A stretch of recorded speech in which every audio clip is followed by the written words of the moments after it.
नमस्कार दोस्तों, सभी को मेरा प्रणाम। और एक बार फिर से आप लोगों का आपके अपने YouTube चैनल फिजिक्स टूल में बहुत बहुत स्वागत है। कक्षा 12 भौतिक विज्ञान का चैप्टर नंबर 5 और 5वें चैप्टर का 18वां भाग आज हम इस वीडियो में पढ़ने जा रहे हैं। जल्दी आपके सामने हम कोशिश करेंगे कि ब्लैक बोर्ड की व्यवस्था हो जाए, ताकि उसके बाद आपको बोर्ड पे क्लासें आपको मिलने लग जाएगी। तो हम कोशिश कर रहे हैं जितना संभव हो, और आप ज़्यादा से ज़्यादा इस चैनल को प्लीज़ शेयर कीजिए और सब्सक्राइब करवाइए, ताकि अपना ये जो चैनल है पूर्ण रूप से कामयाब हो। और प्रत्येक से मेरा यही अनुरोध है कि प्लीज़ आप अपने जो भी आपके मित्रगण हैं, क्लासमेट हैं, उन सबको इसके बारे में अवगत करवाइए। चैनल को सब्सक्राइब करने के लिए आप जब चैनल की मेन लिंक में जाओगे, लिंक हमने आपको बार बार बताई है, आप फिजिक्स टूल के नाम से भी सर्च कर सकते हो यूट्यूब के अंदर। ठीक है, फिजिक्स टूल लगाओगे तो आपको चैनल मिल जाएगा, ऊपर ही ऊपर मिलेगा फिजिक्स टूल के नाम से।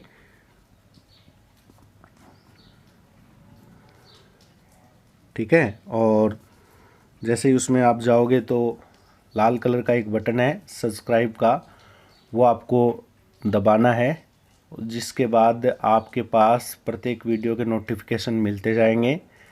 इसके अलावा youtube.com/c ये भी अपने इस चैनल की लिंक है, जो कि आप गूगल पे सर्च कर सकते हो, आपको अपना चैनल मिल जाएगा। ठीक है, 5 चैप्टर हो चुके हैं और आगे के लगातार वीडियो आपको मिलते जाएंगे। तो आपसे मेरा अनुरोध इतना ही है, प्लीज़ आप शेयर कीजिए, चैनल शेयर करो आप ज़्यादा से ज़्यादा, ताकि हम अपने जिस मुहिम में लगे हैं उसमें हम कामयाब हों और लगातार हम आपके सामने अच्छे से अच्छे वीडियो अपलोड कर सकें। चलिए हम शुरुआत करते हैं आज अपने इस टॉपिक पर। और हमने जो लास्ट टॉपिक छोड़ा था वो था सेल क्या होता है, जिसके बारे में हमने पढ़ा कि रासायनिक ऊर्जा को विद्युत ऊर्जा में बदलने वाली युक्ति सेल कहलाती है। और सेल की विद्युत वाहक बल, टर्मिनल वोल्टता और आंतरिक प्रतिरोध के बारे में अपने को पढ़ना था। ठीक है, इससे पहले मैंने आप लोगों को लास्ट वीडियो में कुछ क्वेश्चन दिए थे और मैंने कहा था कि इनके सॉल्यूशन मैं अगले पार्ट में करवाऊंगा। तो वो लास्ट वीडियो के जो क्वेश्चन थे वो मैं नोट्स पेपर रख रहा हूँ। ठीक है, क्रम से वीडियो देखें आप लोग, क्रम से वीडियो देखोगे तो ये आपको इस चीज़ से बेनिफिट होगा पूरी तरीके से। जैसे एक तो ये क्वेश्चन था, इसमें आपको तुल्य प्रतिरोध बताना था, और एक क्वेश्चन ये था, इसमें आपको तुल्य प्रतिरोध बताना था। तो इन दोनों में मेरे हिसाब से आपने कर लिए होंगे ये क्वेश्चन, और नहीं किए हैं तो मैं इनके सॉल्यूशन आपको करवा देता हूँ। ठीक है, जैसे मैं यहाँ पर पहले भाग या पहले क्वेश्चन को सोल्व करना चाह रहा हूँ। ठीक है, पहले क्वेश्चन को सोल्व कर रहा हूँ। तो पहला क्वेश्चन ये था कि आपको 3 और ये श्रृंखला दी गई थी, ये नेटवर्क दिया गया था प्रतिरोध का, और इसमें मैंने बताया था कि ये दोनों प्रतिरोध समांतर क्रम में 3 और 6। ठीक है, तो आप इन दोनों की जगह एक प्रतिरोध जोड़ोगे तो समांतर क्रम में सॉल्यूशन कैसे होगा? समांतर क्रम में सॉल्यूशन होगा, देखो 3 और 6 ना, तो यहाँ पे लिख दो आप लोग 3 × 6 अपॉन 3 + 6। समझ में आ रही बात मेरी? ठीक है, 1/R1 1/R2 बराबर 1/RP होता है ना, तो RP बराबर 1/3 + 1/6 हो जाएगा। जब उसको सरल करोगे तो ये चीज़ बचेगी 3 × 6/3 + 6। ठीक है, तो 6 × 3 18 हो गए, और 6 + 3 कितने हो गए? 9 हो गए। तो यहाँ पर 18 और 9 का भाग लग गया तो यहाँ रिजल्ट आ गया 2 ओम का। समझ रहे हो बात मेरी? ठीक है, तो मैं इस डायग्राम को यहाँ दोबारा क्रिएट कर रहा हूँ।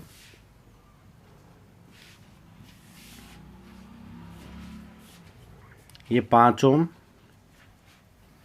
ठीक है, ऐसे कैसा पड़ा है जो आप यहाँ देख रहे हो इस डायग्राम के अंदर। और फिर ये एक वायर ऐसे चल रहा है आगे। फिर बात करूँ तो देखो, ये 7 और 5 किस में है? श्रेणी क्रम में, तो इनकी जगह 1 लगा दूँ। ठीक है, तो 7 और 5 जुड़ जाएंगे श्रेणी क्रम में, और जुड़कर टोटल कितने हो जाएंगे? 7 और 5 12, क्योंकि श्रेणी क्रम में तुल्य प्रतिरोध कितना होता है? 7 R1 प्लस R2। तो 7 और 5 की जगह मैंने ये जोड़ दिया यहाँ पर 12 ओम का। ठीक है, ध्यान देना थोड़ा सा आप लोग, दिख रहा होगा आपको, मैंने ये जोड़ दिया। 5 ओम की जगह 5 ओम पड़ा है, 7 और 5 की जगह 12 ओम लिख दिए। फिर ये 4 ओम का है, और इनको सोल्व करोगे तो कितना आता है? 2 ओम आता है। 6 और 3 को सोल्व करते हो तो, ठीक है, समझ में आ रही क्या बात मेरी? 6 और 3 समांतर क्रम में ना, इनको सोल्व करते उत्तर कितना आता है? 2 ओम। और 2 ओम और ये 4, यहाँ पर 2 ओम का प्रतिरोध लग जाएगा ना ऐसे। समझ में आ रही क्या बात है? ऐसे ये 2 ओम लग गया तुल्य प्रतिरोध इनकी जगह, ये 4 ओम का है ही। ठीक है, 2 और 4 ये किस क्रम में हो गए? श्रेणी क्रम में, तो यहाँ 1 लग जाएगा इन दोनों की जगह। तो फिर अपना ये उत्तर, ये सवाल आगे बढ़ जाएगा इस प्रकार, ऐसे। ऊपर तो हो गए, ये 12 ओम का पड़ा है, और ये पड़ा है 6 ओम का। ठीक है, ये लो, ये क्वेश्चन बन गया। अब इसको सोल्व कर लिया मैंने यहाँ पर, समझ में आ रहा है क्या क्वेश्चन? ठीक है, 2, 3 और 6 को सोल्व किया तो 2 ओम का बन गया, यहाँ लगा दिया है, ये रहा। 4 ओम पड़ा है, इससे कैसा? 7 और 5 श्रेणी क्रम में, टोटल सीधा जोड़ोगे 12। ये 5 बार वाला ऐसे कैसा इस क्वेश्चन में चल रहा है अपने। ठीक है, अब आगे बढ़ते हैं। देखो मैंने यहाँ पर फिर इसको सोल्व और कर लिया आगे, और 4 और 2 6, और 6 और ये 12 किस क्रम में हो गए? समांतर क्रम में। तो इसका तुल्य प्रतिरोध कितना आएगा? 6 × 12 और 6 प्लस 12। ठीक है, 6 × 12 और 6 प्लस 12, तो इसका ये आ गया रिजल्ट 4 ओम। समझ में आ रही बात मेरी? कितना आ गया? 4 ओम रिजल्ट आ गया ये। ठीक है, इसकी जगह 4 ओम लगा दूंगा, तो फिर सवाल ये बच गया कि 5 ओम का पड़ा है प्रतिरोध, और यहाँ लग गया इनकी जगह 4 ओम का, और ये तार बच गया ए और बी सीधा। ठीक है, ये श्रेणी क्रम में हो गए, तो तुल्य प्रतिरोध कितना आएगा बताओ? यानी आप कर सकते हो ये क्वेश्चन आराम से, नॉर्मल क्वेश्चन है। 5 ओम प्लस 4 ओम, उत्तर आ जाएगा 9 ओम। एक क्वेश्चन तो ये था अपना, लास्ट की क्लास में मैंने आपको दिया था। उसके बाद एक क्वेश्चन और था, जो ये रहा मेरा नोट्स पेपर। उस नोट्स पेपर में मैंने एक क्वेश्चन ये दिया था। ये क्वेश्चन वही है सेम। ठीक है, आप जो हमने संधारित्र में किया था, ये तो मैंने आप लोगों को बनाकर बताया था इस प्रकार। संधारित्रों का जब संयोजन पढ़ा था तो उस दौरान मैंने आप लोगों को ऐसा एक क्वेश्चन करवाया था संधारित्रों के संयोजन में। ठीक है, याद आ रहा है क्या आपको? संधारित्रों के संयोजन में कुछ इस प्रकार का एक क्वेश्चन करवाया था मैंने। ठीक है, वही सिस्टम है, सेम वही क्वेश्चन है। बस आप इसमें करना क्या, आपको इसमें एक द्विघात समीकरण बनेगी, इसको सोल्व करोगे तो। ठीक है, जैसे मैं इसका सॉल्यूशन बताता हूँ, फिर भी मैं बता देता हूँ इस क्वेश्चन को। ये क्वेश्चन मैं यहाँ पर दोबारा क्रिएट कर रहा हूँ। ठीक है, नए पेज पर देखो, आपको अनंत जब भी प्रतिरोध दिया जाए, ऐसा कुछ दिया हुआ है उसमें, R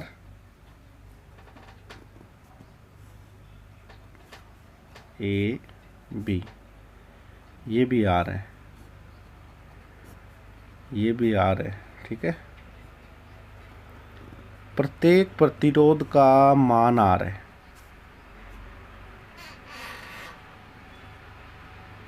आर ओम में है, ये लो ये भी आर। ये क्वेश्चन है, ठीक है। तो आप क्या करो, जो भी मैं यहाँ पर वहाँ जो क्वेश्चन किया था उसमें भी ये माना था कि माना ये जो अनंत लंबाई का प्रतिरोध है ना, ये अनंत शाखाएं जुड़ी हुई इसमें, माना ए व बी के मध्य जो तुल्य प्रतिरोध है वो मैं मान लेता हूँ आर डैश है, ठीक है। पूरे सिस्टम का तुल्य प्रतिरोध आर डैश मान लिया। फिर मैंने क्या बताया था कि आपको यहाँ पर एक शाखा रखनी है, इनमें से कोई एक शाखा रखनी है। अब देखो इस ब्रांच की बार बार पुनरावृत्ति हो रही है, ठीक है।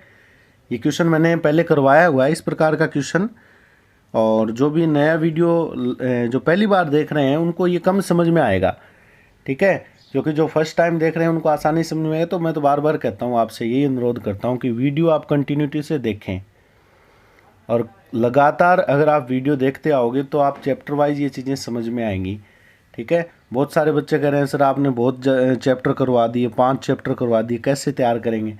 तो ऐसे तो कोई घबराने वाली बात ही नहीं है। 5 चैप्टर करवाएं, आपको चैनल के अंदर प्लेलिस्ट मिल रही है। चैनल मेन चैनल का जब मेन चैनल खोलोगे आप लोग फिजिक्स टूल, तो वहाँ पर चैनल में आपको ऊपरी ऊपर साइड में प्लेलिस्ट मिलेगी, ठीक है।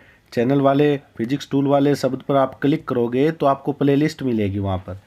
उस प्लेलिस्ट के अंदर आपको कक्षा 10 से बेसिक साइंस के और कक्षा 12 के वो प्लेलिस्ट है, वहाँ पर जाकर आप क्लिक कर दो। क्लिक करते ही आपको टोटल वीडियो मिल जाएंगे।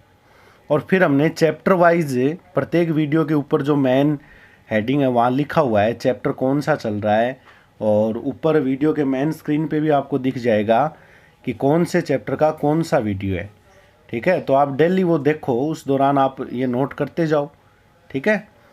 तो आपने देखा कि हमने पूरे सिस्टम का प्रतिरोध के आर डैश मान लिया, ठीक है। तो क्या मैंने कहा मैं एक शाखा रखूँगा, सिर्फ एक शाखा जिसकी बार बार पुनरावृत्ति हो रही है सर्किट में से, रख लिया, क्योंकि यही बार बार इसमें जुड़ा हुआ है, बार बार यही जुड़ा हुआ है। देखो ऐसे आर, फिर यहाँ, फिर यहाँ, फिर यहाँ, ठीक है, इस प्रकार जुड़ा हुआ है। मैंने पूरे अनंत का ये मान लिया। तो मैं सिर्फ एक शाखा रखकर बाकी जो अनंत का हिस्सा है ना, उन सबका तुल्य प्रतिरोध मैंने एक जोड़ दिया, वो है आर डैश, ठीक है। ऐसा ही वहाँ किया था हमने, सेम क्वेश्चन है, सेम क्वेश्चन जोड़ दिया मैंने आर डैश, यानी एक सिस्टम रख लिया, बाकी सब अनंत आगे, और उसकी जगह मैंने कितना जोड़ दिया, आर डैश, ठीक है। अब ये देखो कि ये आर डैश अनंत लंबाई या अनंत विस्तार तक का प्रतिरोध है, तुल्य प्रतिरोध। अगर इस अनंत जो सर्किट है उसका तुल्य प्रतिरोध आर डैश है, अगर इस आर डैश में इसी सर्किट का ऐसा ही रूप एक और जुड़ जाए, क्योंकि इसी रूप की बार बार पुनरावृत्ति हो रही है ना, तो इसमें एक टुकड़ा और जोड़ देंगे तो कोई फर्क थोड़ी पड़ेगा, अनंत अनंत तो अनंत ही रहेगा, ठीक है। तो मैं क्या कर रहा हूं, ये आर है, ये बी पॉइंट, ये कौन से क्रम में, समांतर क्रम में है ना, आर और आर डैश समांतर क्रम में। इन दोनों की जगह तुल्य प्रतिरोध जोड़ देता हूं, आर डैश बटे आर प्लस आर डैश। ये देखो समांतर क्रम में हम डायरेक्ट सूत्र यूज में ले रहे हैं ना, ये वही फॉर्मूला है। मैं डायरेक्ट इसको इस प्रकार लिख रहा हूँ, जैसे यहाँ भी मैंने लिखा था 6 × 12 बटे 6 + 12। आप सोल्व करके देखना, 1/RP बराबर 1/R1 + 1/R2। दो प्रतिरोधों के लिए सॉल्व करोगे ना तो यही चीज़ बनेगी। ठीक है, मैं डायरेक्ट यूज में ले रहा हूँ, कभी आप कन्फ्यूजन में मत हो जाने कि सर कौन सा सूत्र यूज में ले रहे हैं। वो ये समांतर क्रम वाला 1/r प्लस 1/r डैश, जब इसको सोल्व करते हो तो यही चीज़ आती है। ठीक है, ये दोनों किस क्रम में? अब ये दोनों मेरे हिसाब से श्रेणी क्रम में एक के बाद एक जुड़े हुए हैं। ठीक है, तो ए व बी के मध्य तुल्य प्रतिरोध। ठीक है, अब तुल्य प्रतिरोध निकालूंगा तो कैसे निकलेगा? तुल्य प्रतिरोध हो जाएगा आर डैश। क्या होगा? अब आर डैश क्यों लिखा मैंने इसको? क्योंकि वही बात, सर आर डैश तो अनंत का था, तो बिल्कुल अनंत का ही है, अनंत का ही है ये। और अनंत में एक टुकड़ा और जोड़ा है तो कोई फर्क थोड़ी पड़ेगा, वो भी अनंत ही है, अब भी अनंत है ये। समझ में आ रही बात है मेरी? अब भी अनंत है तो इसको आर डैश ही लिखूंगा और उसका मान कितना होगा? R plus r dash upon ये लो। ठीक है, अब इसको सोल्व करना आपको। आर डैश, इसका लघुत्तम आएगा आर प्लस आर डैश, इसको यहाँ आर से गुणा करना पड़ेगा ना, तो ये बन जाएगा r square plus r dash. ठीक है, प्लस आर डैश। समझ में आ रहा है ये पॉइंट? आगे और सोल्व करो इसको। आर डैश बराबर ये हो गया r square plus 2 r dash. ठीक है, क्योंकि देखो जब इसका लघुत्तम लेंगे आर प्लस आर डैश आएगा, ये आर प्लस आर डैश का इससे गुणा होगा तो r square plus r dash, यहाँ ये सेम चलता रहेगा, ये दोनों सेम इक्वल है तो जुड़ जाएंगे, और भाग में चल रहा है आर प्लस आर डैश। इसको इधर गुणा करो साइड में, तो r dash plus r dash का स्क्वायर बराबर r square plus 2 r dash. लिख सकते हैं ऐसा। अब यहाँ ये और ये एक पार्ट कैंसिल होगा, आर डैश है, तो ये इक्वेशन बन गई।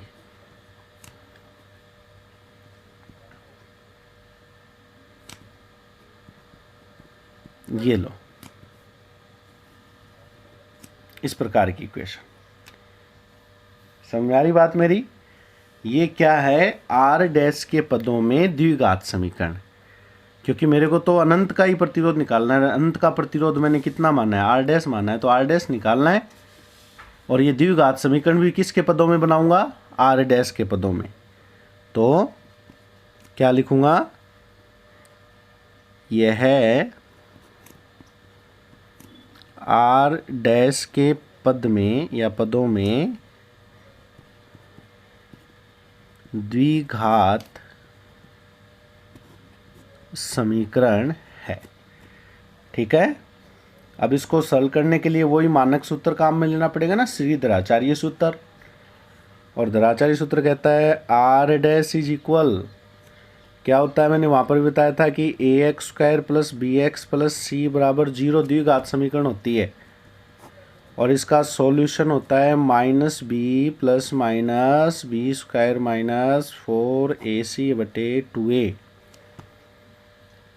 यहाँ बच्चों माइनस बी क्या चीज़ है? एक्स का गुणांक। ए क्या चीज़ है? एक्स स्क्वायर का गुणांक, यानी ये एक्स के पद में द्विघात समीकरण है। और सी ये अचर पद होता है।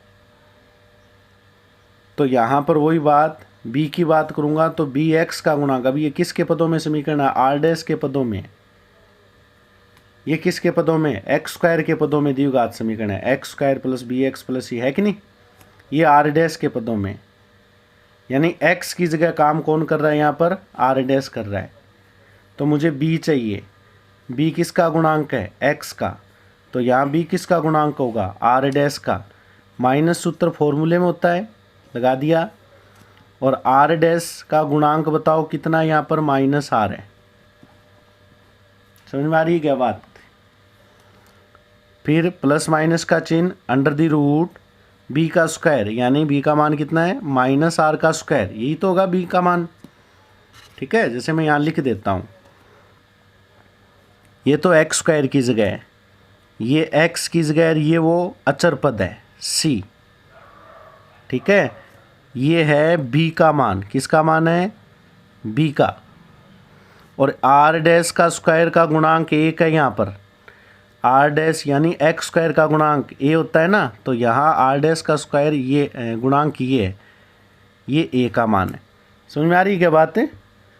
मैंने तुलना की है ना दोनों समीकरणों की, तो सूत्र में ए बी सी की वैल्यू क्या होती है वो बता रहा हूँ मैं, ठीक है। ए क्या चीज़ होती है, एक्स स्क्वायर का गुणांक, बी क्या चीज़ होती है, एक्स का गुणांक, सी क्या चीज़ होती है, अचर पद होता है। कब?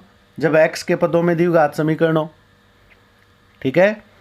और तो यहाँ पर आर डैश के पदों में द्विघात समीकरण है, तो आर डैश का स्क्वायर का गुणांक तो ए हो जाएगा, आर डैश का गुणांक बी हो जाएगा, ये अचर पद बच गया, बाकी बचा हुआ तो माइनस फॉर्मूले वाला, ये देखो ये रहा, यहाँ से माइनस माइनस ऐसे रख दिया, बी की जगह वैल्यू रख दी माइनस आर, प्लस माइनस चल रहा है, बी स्क्वायर की जगह माइनस आर का स्क्वायर, फिर चिन्ह किसका है, माइनस का, 4, ए की वैल्यू 1 है, सी की वैल्यू गुणा में ये माइनस आर स्क्वायर, कॉन्स्टेंट कितना है यहाँ पर, माइनस आर स्क्वायर, माइनस में लेना पड़ेगा ये, क्योंकि यहाँ प्लस का चिन्ह होता है ना, तब सी पॉजिटिव आता है, ठीक है। तो यहाँ पर अगर प्लस बनाऊँ तो ये माइनस आर स्क्वायर बनेगा, ये तो आता होगा आपको गणित के अंदर, ये तो साधारण सी गणित है और कक्षा 10 का हिस्सा है ये द्विघात समीकरण को हल करना।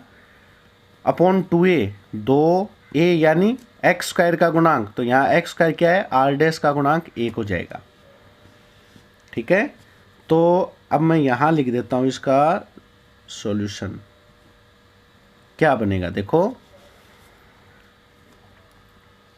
आर डैश इज इक्वल, ये क्या हो गया, minus minus plus r, plus minus under the root, plus minus चल रहा है, ये हो गया आर स्क्वायर, ठीक है, माइनस का स्क्वायर, स्क्वायर प्लस हो गया ना, और ये हो गया minus minus plus 4r square और अपॉन 2, ये चीज़ आ गई। समझ में आ रही बात मेरी? अब इसको सोल्व कर लो आप, r dash is equal r plus minus 5r square upon 2, then r dash is equal, r common ले लूँ तो ये बनेगा 1 प्लस माइनस रूट 5।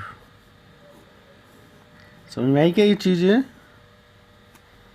ये आर स्क्वायर अंडर रूट से बाहर आएगा, आर बन जाएगा, और आर कॉमन निकाल लिया तो ये चीज़ बचेगी।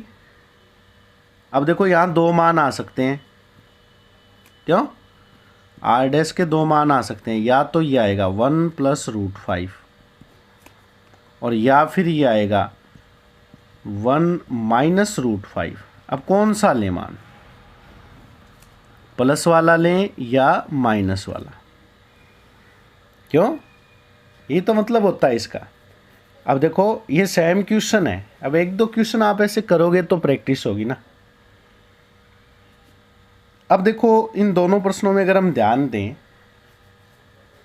तो रूट 5 मान की वैल्यू देखें ना, तो 4 का रूट 2 होता है, और 5 का रूट बात करें तो 2 से कुछ ज़्यादा होगा, यानी ये जो उत्तर है ना अपना, ये आंसर, ये इसकी बात करूँ, ये उत्तर माइनस में आएगा। और प्रतिरोध कभी नेगेटिव नहीं होता, ठीक है, तो माइनस में उत्तर तो होगा नहीं, इसका मतलब प्रतिरोध पॉजिटिव होता है, तो पॉजिटिव उत्तर इसी से आ रहा है, कुछ भी आएगा तो ये हमारा फाइनल आंसर हो जाएगा, तुल्य प्रतिरोध। ऐसा सेम एग्जाम्पल बार बार बोल रहा हूँ मैं, बच्चों देखिए आप वीडियो, मेरा अनुरोध है आपसे इसी बात का, ठीक है। मैं बार बार इस चीज़ में, मुझे कई बार इस के बारे में सोचता हूँ तो बच्चे मुझे पता नहीं क्यों नहीं देखते, ठीक है। आपको पता है कि कितना आपका इम्पोर्टेंट टाइम चल रहा है, कक्षा 12 में आप हो चुके हो, और ये इतना कीमती समय है कि इसमें आप जितना फ़ायदा उठा लोगे वो आपका बोनस पॉइंट होगा, देख लो। तो आप वीडियो देखें ज़्यादा से ज़्यादा, और प्रत्येक बच्चे को शेयर करें, क्योंकि प्रत्येक बच्चे को इस चीज़ की ज़रूरत है, ठीक है। बच्चों के पास वीडियो नहीं पहुंच पा रहे हैं, किसी प्रकार से नहीं पहुंच पा रहे हैं, लेकिन यहाँ आप तो लगातार क्रमबद्धता से आप सिलेबस का अध्ययन किए जा रहे हो बच्चों, तो ये बच्चों को शेयर करना एक प्रकार से एक मेरे हिसाब से नेक काम होगा। तो आप ज़्यादा से ज़्यादा इन वीडियो को शेयर करें, क्योंकि मैंने ये चैनल इसी उद्देश्य से शुरू किया है कि जो भी हमसे जुड़े हुए जितने भी बच्चे हैं जो हमको जानते हैं या फिर हमसे पढ़ते हैं, उन बच्चों का किसी प्रकार से कोई नुकसान ना हो। ठीक है, तो बहुत सारे बच्चे हैं जिनके कॉल आते हैं, अब वो लेट जुड़े हैं, तो लेट जुड़ो चाहे कोई फ़र्क नहीं पड़ता, क्योंकि वीडियो आपके हैं, आप उनको देखो और समस्या आती है तो पूछो, हम सोल्व करवाने की पूरी कोशिश करेंगे। तो आपसे मेरा यही अनुरोध है बच्चों, मैं आपसे यही रिक्वेस्ट करता हूँ कि प्लीज़ इस चैनल को शेयर कीजिए ज़्यादा से ज़्यादा, और बच्चों का लिंक ज़्यादा होता है तो आपके लिंक पर ही हम काम कर रहे हैं, ताकि हमारी ये मुहिम प्रत्येक बच्चे तक पहुँचे। ठीक है, तो आज के इस वीडियो में फ़िलहाल इतना ही, क्योंकि मैं वीडियो आपको पता है कि 20-25 मिनट का वीडियो तैयार करने की कोशिश करता हूँ। ठीक है, क्योंकि आज की इस वीडियो में ये दोनों एग्जाम्पल ही क्लियर हुए हैं, तो इनको क्लियर करने की कोशिश करना। और अगर कोई प्रॉब्लम हो तो आप ज़रूर कमेंट बॉक्स में जाकर पूछ सकते हो, हम आपके प्रॉब्लम सॉल्व कराने की जो है वो पूरी कोशिश करेंगे। और इस प्रकार मैंने आपको 2-3 एग्जाम्पल करवा दिए हैं श्रेणी क्रम और समांतर क्रम संयोजन पर। ठीक है, ये भी बच्चों की डिमांड आ रही थी, तो बच्चों मैं फ़िलहाल साथ साथ जो बेसिक क्वेश्चन करवाने लायक है वो पहले करवाऊँगा, साथ साथ करवाऊँगा। ठीक है, उन पर आपको प्रैक्टिस करनी है ज़्यादा से ज़्यादा। और इसके अलावा जो बचे हुए न्यूमेरिकल हैं वो उनके लिए मैं विशेष कक्षाएँ के दौरान जब आप सिलेबस में चलोगे, ठीक है, सिलेबस होना बहुत ज़्यादा ज़रूरी है। सिलेबस के दौरान जब आप वापस रिवीजन में आओगे और आप सिलेबस में से पूरा निकल जाओगे, उसके बाद में हम बच्चे न्यूमेरिकल करेंगे, तो आप से क्लियर कर सकते हो आराम से उनको। ठीक है, तो आपसे मेरा यही अनुरोध है, प्लीज़ चैनल को शेयर कीजिएगा ज़्यादा से ज़्यादा। और कोई गलती होती है, कोई कुछ गलत लिखा जाता है, कुछ गलत बता दिया जाता है, तो उसके लिए हम क्षमा चाहते हैं। लेकिन आपका हम इतना चाहते हैं कि आपका इसमें भला हो और आपको इसको ज़्यादा से ज़्यादा इसका बेनिफिट मिले, यही हमारा उद्देश्य है। तो धन्यवाद, घर पे रहिए, सुरक्षित रहिए और तैयारी कीजिए।